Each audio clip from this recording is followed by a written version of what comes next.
Okay, this is a photo I took, I believe, in 2000. It was actually a mock-up. If you look, it says month, comma, 2001.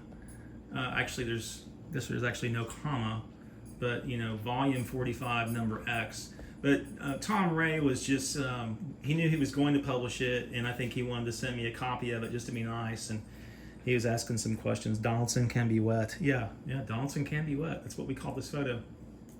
So you've got Allison Dubois and her husband Andrew is actually holding the flash, and Emily, Andrew's cousin's there in the background in the red helmet. He's holding the flash. That's not the entrance. That's just a guy holding a flash gun up in the air, an electronic flash gun. So what's interesting is that I'm actually swimming. I'm treading water in this photo. I'm in water just slightly over my head deep. Can't touch the bottom because that's the only place in Indiana that I can think of where you can go and do a cannonball in the cave and have suffer no repercussions. But yeah, it just turned out to be a great photo. I used a Pentax WR90 is a WR being water resistant, and that WR90 was a film camera, and those were just awesome. I would go and shoot with those until basically I just wear them out, and you'd have to buy another one. And boy, I loved those. I would shoot slides with them and just prints, but I shot mostly slides. And this is a print off of a slide, a reproduction of a slide, and you can see it's the negative. It's just so good. So it's a little rough given the printers that we had 25 years ago, but still it's a nice reproduction of an image. Okay, so we've got I guess this might have been my very first published cave photo. If it wasn't, it was the first one that was nominated for an award. It almost got best of show. I think it got basically second best of show at the 2001 NSS convention in Kentucky. I guess that's right. So I was really excited about all of that. But yeah, that's Allison Dubois in a cave called Ted's Dig Cave. She's actually at a waterfall, but the water was, I think it was next to drought conditions. So, but yep, and that's Andrew up there once again holding that upper flash bulb. I don't think you can see Andrew. You can just maybe see that he's, there's a light there. But this is way back into the cave. It's 2 hours from the entrance unless you're really going fast. So, yep, that's another photo. So this next photo is a photo. It's kind of interesting from a cave development perspective or a geological perspective. I'm in the mountain room of Dinkley's cave, longest cave in Indiana, and that's a photo of me looking up into what we call a paleo level or an upper level passage. The true floor of the the mountain room I'm staying in, you can't really see. I'm in an oval-shaped room, and the camera is not wide enough to capture a quarter of the width of the room or half of the width of the room. So you're just seeing a narrow part of this room. This room's very wide. It has a very large circumference. I don't know. I bet it's 120, 150 feet wide, and then maybe 200, maybe 300 feet long. I don't know. I'm guessing. Probably not quite that big, but you know what?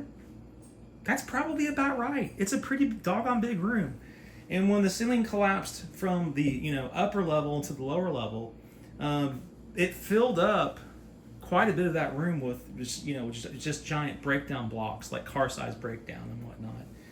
So you can't really see that I'm still 50, 60, 70 feet above the river below, and the river flows in and just kind of flows around the sides now of this breakdown room collapse. So this upper level is probably, it's a good 70 feet above the current level of the river. This would be the old river, and then in geologic time, it eventually cut down.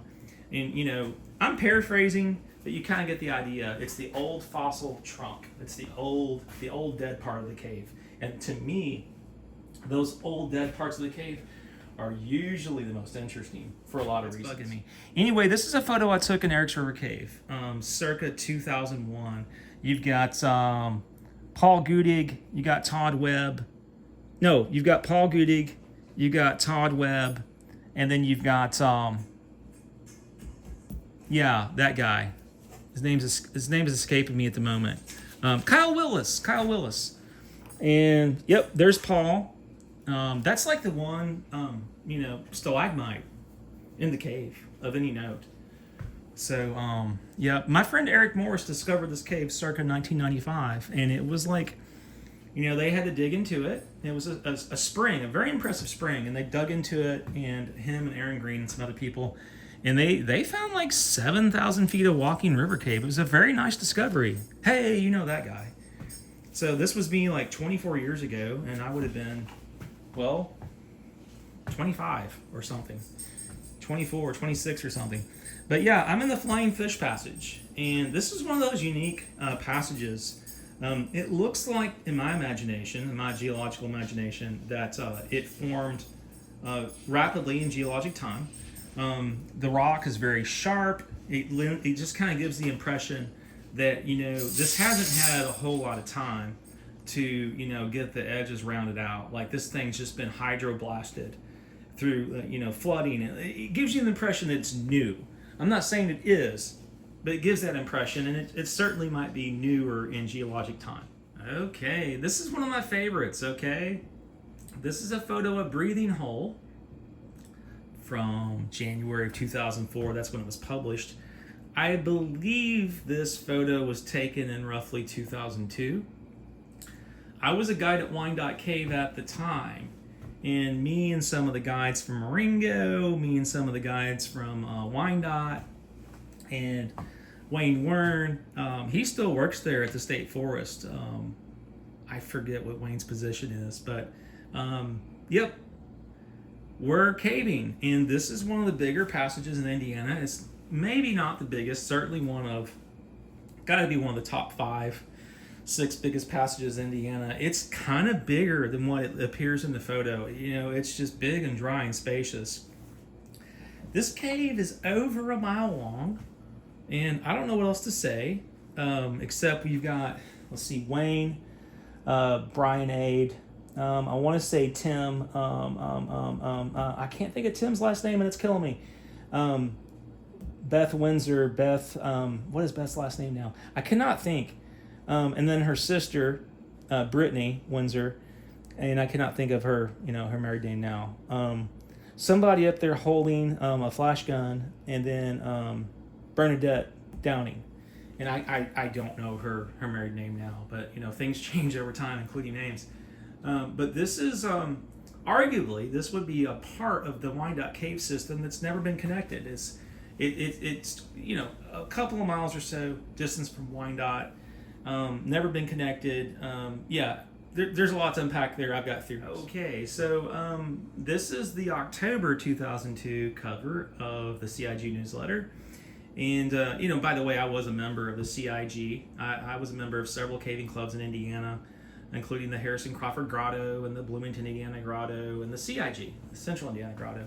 At one point, I was the president of the Harrison Crawford Grotto, the vice president of the Bloomington Grotto, and just a dues-paying member of the CIG. That's back whenever little clubs like this would create newsletters, and the quality was just off the charts. Like they were proud of the product, and you got something in the mail every month, and they're sometimes the articles were just incredible. There's a lot of good that comes from YouTube and the internet, but unfortunately, a lot of things like this, including small town newspapers, small community newspapers, a lot of publications like this just died off. But again, this is one of my contributions to journalism, and print media, if you will. But this is in Xanadu Cave no, this isn't in Xanadu. This is in a cave in Tennessee called, that one. It's the one with the big room. It doesn't matter, but I cannot think of the name, and it's totally bugging me right now. But yeah, it's got the biggest room in Tennessee, or close to it. One of the bigger rooms in Tennessee. It's like a several-acre room. It's killing me. Okay, so if you all saw my climbing, cycling, and canyoneering in Yosemite video, you'll recognize this fellow. This is Willie Hunt. Willie's a cool guy. He's very beyond category. In fact, you might just call him all category. Willie is, a caver, a climber, a cyclist, and he's into canyoneering in no small way. He was a founding board member of the American Canyoneering Association. I believe that's the correct, it's ACA, I believe. But, Willie's involved, and he's essentially an electrical engineer. Like, I could tell you stories. Like, when I met Willie, it's when I was at IU Bloomington, and, at Indiana University Bloomington, there was a cyclotron nuclear, what do you call that, particle accelerator. And it was like a research center. But Willie worked there as an electrical engineer, and it was interesting to see all these electrical engineers come to him with their problems. Here's this guy that would be like, oh, this is what you do, you just blah, blah, blah, and he would solve problems. And, he's just so brilliant. Some people are just so brilliant. They're good at everything they do. That's him. Whether it was rock climbing in Yosemite, like he climbed, what's the big famous climb? He climbed El Capitan in 4 days, which is typical. You camp there on the wall, and you take everything with you. But yeah, Willie was quite the hardcore guy. He's slowing down now. He's in his, I guess, early 60s. Yeah, Willie is something else. So yep, that's Willie, and this is in Jewel Box Cave in southern Indiana. This is a gated cave, and I don't know what else to tell you. All right, this next one is it's a photo of me and Chris Schotter, and I snapped this photo. This is one of those times I didn't use the Fuji Sensia film. I think I was shooting typically Fuji Sensia, which would make the greens pop, and that was 100 ASA slide film.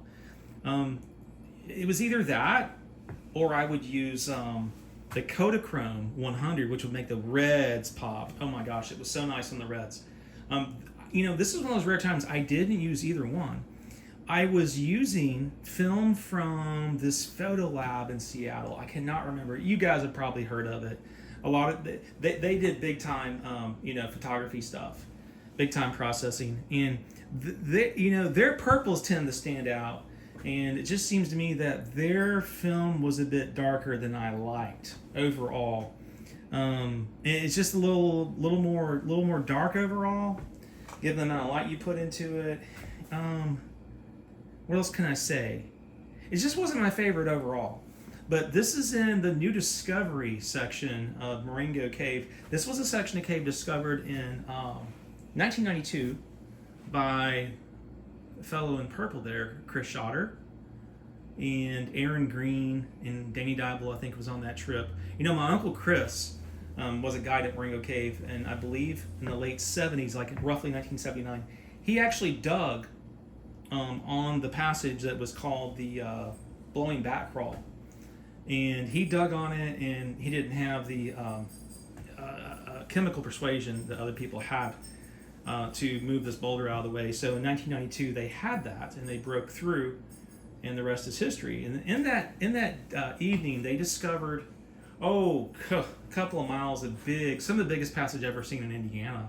Very impressive. The ceilings in the river section of the New Discovery are up to 50 feet tall and 40, 50 feet wide. Very impressive. So, this is just unpacking some of my published cave photos, and this is certainly not all of them. I could do more of this.